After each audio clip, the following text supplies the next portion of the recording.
meus amigos, tudo bem? Vamos gravar mais um vídeo falando sobre a prática jurídica tributária, o dia a dia de um advogado tributarista.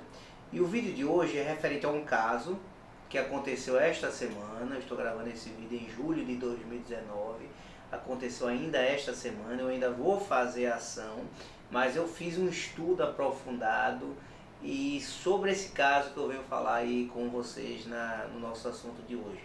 É o seguinte: um aluno me indicou a um certo latifundiário, digamos aqui, de uma cidade do interior aqui de Pernambuco, que aconteceu o seguinte: essa pessoa tem uma fazenda. Nessa fazenda ele cria gados e tudo mais. É um cara que tem um certo poder aquisitivo assim, bem elevado, né? Aquele povo do interior que trabalha com gado há muito tempo, que tem um patrimônio grande e tudo mais, né?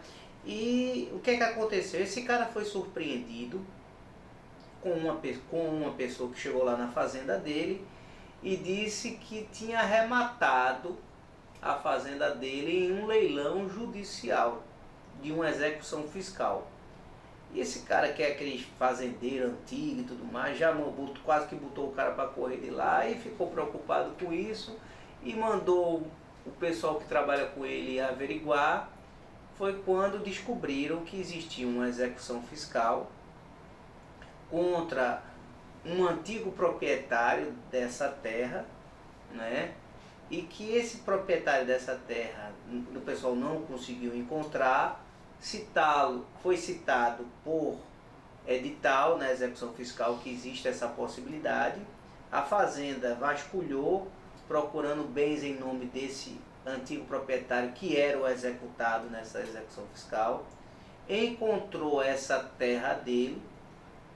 Essa terra foi penhorada, foi registrada. O oficial de justiça não conseguiu encontrar essa terra porque fica no interior aqui de uma cidade, mas ela é bem escondida. Ela é limite entre dois municípios. É uma terra muito grande, né? Mas é limite entre dois municípios. Se o oficial tivesse perguntado pelo nome da fazenda, encontraria, porque todo mundo conhece ele, que é tipo um coronel das antigas da cidade lá. Mas ele procurou pelo endereço da fazenda e não conseguiu encontrar.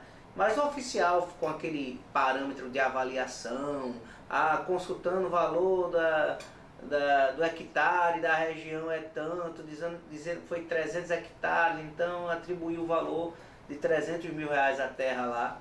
Mas ele não chegou nem a visitar a terra, nem ele colocou na certidão dele que não encontrou, mas registrou a penhora lá no cartório de registro de imóveis e penhorou e avaliou em 300 mil. O devedor originário que vendeu a terra para ele foi citado através de edital. Até o presente momento esse devedor ainda não apareceu no processo. A fazenda pediu a designação de asta pública para vender o bem. O bem foi para a asta pública. Em primeiro leilão não foi vendido, no segundo leilão foi vendido pela metade, por 175 mil. O cara foi lá, arrematou, pagou a comissão do leiloeiro, pagou lá 40%, 40 mil reais desse bem, porque agora, pelo novo Código de Processo Civil, inclusive pode ser dividido esse pagamento, como se fosse um mini financiamento, não é? E a União até ficou como a credora hipotecária, digamos assim, desse bem. Ela fica como se fosse uma alienação fiduciária. Se fosse pago à vista, tudo bem, já seria feita a carta de arrematação, ele iria no cartório, registraria a carta, ele ficaria sendo dono. Mas como ele pagou parcelado, aí a União, que é exequente, fica como se fosse credora. Se ele parar de pagar ou não conseguir pagar, aquele bem é desfeita, no caso aí a venda, né? E a União aí, no caso, fica como se fosse a proprietária, digamos. É como se fosse uma alienação fiduciária. Mas bem, esse cara arrematou a terra, foi assinado a carta de arrematação, tanto pelo leiloeiro, quanto pelo arrematante, quanto pelo juiz, tudo formalizado, e esse cara foi lá para tentar tirar esse fazendeiro, né? Isso aqui no interior de Pernambuco, isso não é muito aconselhável, não. Esses caras são muito bravos, né?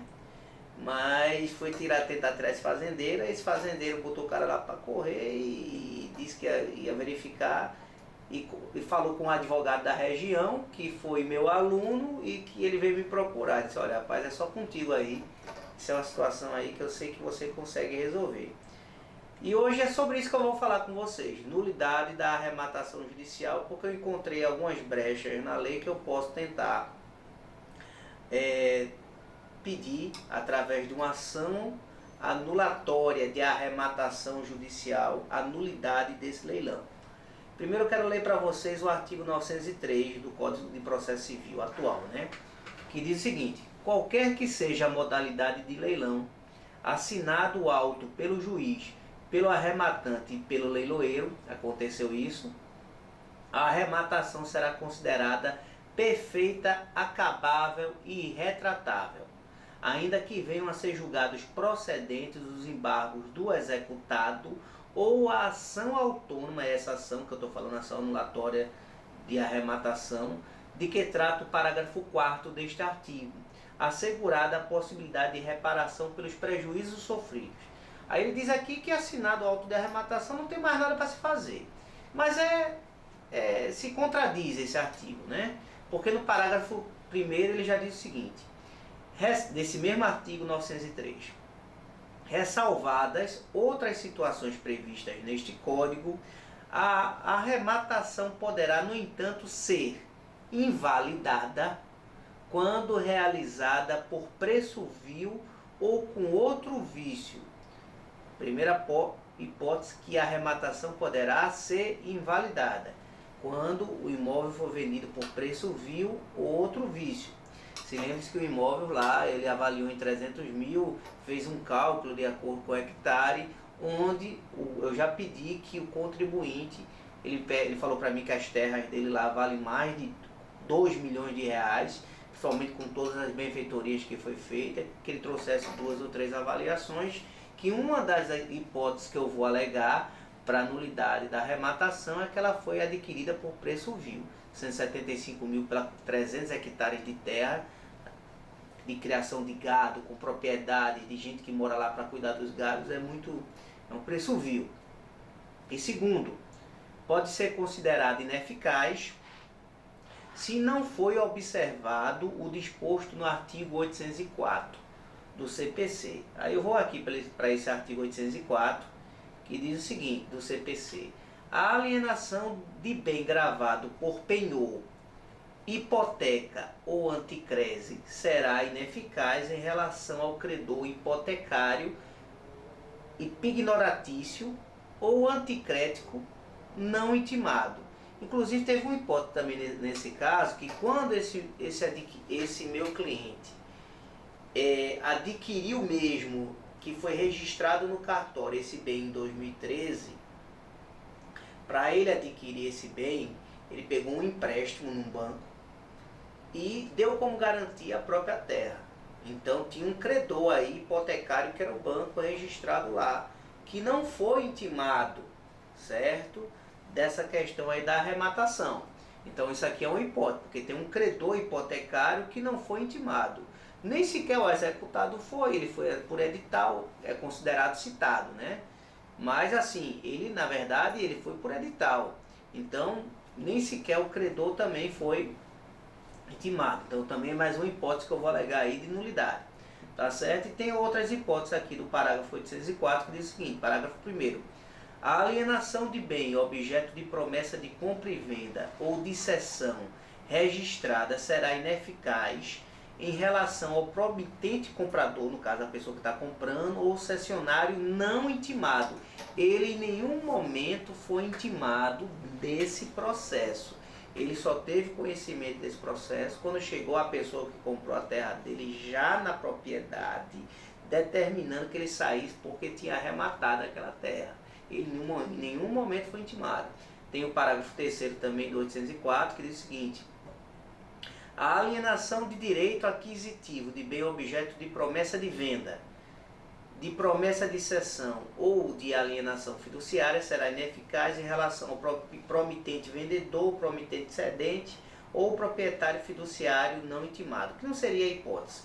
E o parágrafo 6º diz: a alienação de bem sobre o qual tenha sido instituído usufruto, uso ou habitação será ineficaz em relação ao titular desses direitos reais não intimados. Não tinha usufruto no bem, mas a gente pode alegar tudo isso para dizer que ele, que tem real interesse naquele bem por ser o proprietário, por ter adquirido, em nenhum momento foi intimado daquele leilão. E continuando aqui o artigo 803, o artigo 903 que eu estava lendo para vocês, em seu parágrafo 2º, diz o seguinte: o juiz decidirá acerca das situações referidas no parágrafo 1º, se for provocado em até 10 dias após o aperfeiçoamento da arrematação. Não foi o caso, porque houve arrematação, tá? Foi assinado o auto de arrematação por todo mundo, tá? E nos 10 dias foi publicado, e nos 10 dias depois ninguém se manifestou. Parágrafo 3º. Passado o prazo previsto no parágrafo 2º, sem que tenha havido alegação de qualquer das situações previstas no parágrafo 1º, será expedida a carta de arrematação e, conforme o caso, a ordem de entrega ou mandado de emissão na posse. Então, aquele cara que arrematou, ele foi expedida a carta de arrematação e ele foi no cartório registrar aquela carta de arrematação. Aí vamos agora para a hipótese que interessa a gente. Parágrafo 4º. Após a expedição da carta de arrematação ou da ordem de entrega, a invalidação da arrematação poderá ser pleiteada por ação autônoma, em cujo processo o arrematante figurará como litisconsorte necessário. Então ele está dizendo assim: não foi pleiteada a nulidade nos 10 dias subsequentes à arrematação, perdido esse prazo, poderá ser pleiteada a nulidade da arrematação por uma ação autônoma, em cujo processo o arrematante figurará como litisconsorte necessário. Então, eu estou aqui elaborando uma ação de nulidade de arrematação judicial que será proposta pelo meu cliente contra a Fazenda Nacional, porque eu vi jurisprudências que dizem que as partes interessadas têm que obrigatoriamente ingressarem nessa ação como litisconsorte. Então, será a Fazenda Nacional que é exequente, será o devedor também, que ele é parte interessada, mesmo ele não tendo ainda sido intimado, ele foi citado por edital, mas ele não apareceu em nenhum momento, mas ele vai ter que fazer parte desse processo. E o arrematante, porque também é parte interessada. E eu vou alegar nessa ação de arrematação, de nulidade de arrematação, a compra por preço vil. Vou trazer aqui alguns laudos, mostrando que foi comprada por 175 mil no segundo leilão, onde a fazenda hoje é avaliada em mais de 2 milhões. Junta 2 ou 3 laudos mostrando isso. Isso é uma causa de nulidade. E também de acordo com o artigo 804, que o comprador não foi intimado daquele leilão. Tá? E também de acordo com o 804, o credor hipotecário, que foi o banco, também não foi intimado daquele leilão. Então, em razão disso, eu vou pedir a nulidade. Existe mais um outro fato nesse caso aqui, pessoal. Veja como a gente tem que ter conhecimento da legislação e olhar todos os detalhes. Quando eu peguei, é um caso bem complexo esse aqui. Quando eu peguei a escritura, tá, desse imóvel atualizada, essa dívida que foi originária, que foi de onde se originou a venda desse bem, essa execução fiscal, a CDA dessa execução fiscal foi escrita em dívida ativa no ano de 1999. Se lembre que eu já falei isso aqui para vocês alguma vez, que se o débito foi escrito em dívida ativa, toda a venda realizada depois da inscrição do débito em dívida ativa é considerada fraude à execução.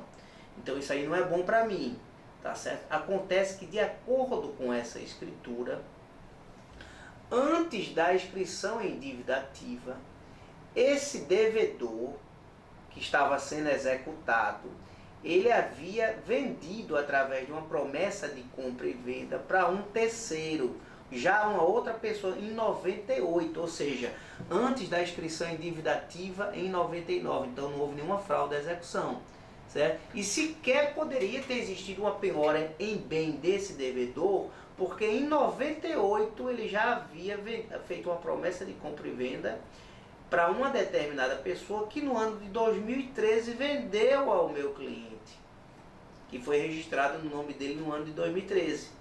Entendeu? Foi quando ele também pegou um empréstimo no banco e colocou como garantia as terras. Então veja o que eu vou alegar aqui. Eu vou dizer, olha, sequer poderia ter sido feita a penhora nessas terras, porque de acordo com a escritura, em 98 esse executado já havia vendido essa terra através de uma promessa de compra e venda a uma outra pessoa, que por sua vez em 2013 vendeu ao meu cliente. Então foi antes até da inscrição em débito em dívida ativa, que foi em 99, não existindo sequer fraude à execução fiscal. Então esse será mais um fato também muito forte, ao meu ver, que pode acarretar a nulidade da arrematação. Então são vários casos que acontecem aqui com a gente no dia a dia, que requer muitos estudos, né? Requer uma certa habilidade para a gente poder fazer isso. Não é, pessoal? Mas é bom que a gente vai aprendendo, e todo esse conhecimento que eu vou adquirindo, eu passo para vocês aqui com muito gosto, tá? Com muito amor até, porque eu tenho a intenção de... A gente na vida, pessoal, eu sempre digo isso para os meus filhos, digo na minha casa. E aqui no escritório, a gente não veio aqui no mundo somente para trabalhar, para pagar conta, para se estressar e para ver um bocado de coisa errada que acontece por aí, não. Todo mundo veio aqui com uma missão de vida, certo? Eu acho que é muito importante quando a gente já está no final da nossa vida, que a gente não sabe quando isso vai acontecer, mas quando a gente olha para trás e verifica que a gente deixou um legado, seja qual for. Né? O meu, que eu gosto de fazer, eu pago as pessoas, né, que estão aqui para fazer isso, e faço com muito amor. Gravei o curso online dias de domingo, de manhã e de tarde, abrindo mão do meu lazer junto aos meus filhos e a minha esposa, né, com muito amor. Isso não era trabalho para mim. O meu é passar esse conhecimento para vocês. Eu faço isso aqui sempre, desde o meu primeiro vídeo, sem saber se ia dar certo ou não. Hoje nós já temos mais de 1.400 advogados, colegas inscritos no canal, já estamos com 2 anos de canal. Eu agradeço a meu amigo aqui, Chico, que acreditou também no projeto, que está aqui na minha frente. Qualquer dia desse eu tiro uma foto dele aqui comigo, tá? E boto para vocês aqui, e o restante também das pessoas que fazem parte da nossa equipe. Não é? Então o meu legado é justamente esse, passar esse conhecimento para vocês, mostrar que o direito tributário não é esse bicho papão, que o direito tributário, se eu conseguir, certo? Claro, com muito esforço, mas se eu conseguir, todo mundo pode conseguir, desde que você trace isso como se fosse uma meta na sua vida. Não é? Trace que você será o melhor naquilo que você vai fazer, seja no que for, mas sempre faça o seu melhor. Tem dia que a gente está muito cansado, como hoje é tarde da noite aqui, muito tarde. Eu estou gravando esse vídeo cansado aqui com vocês, tem hora que não dá nem vontade de gravar, mas eu digo, não, vamos gravar.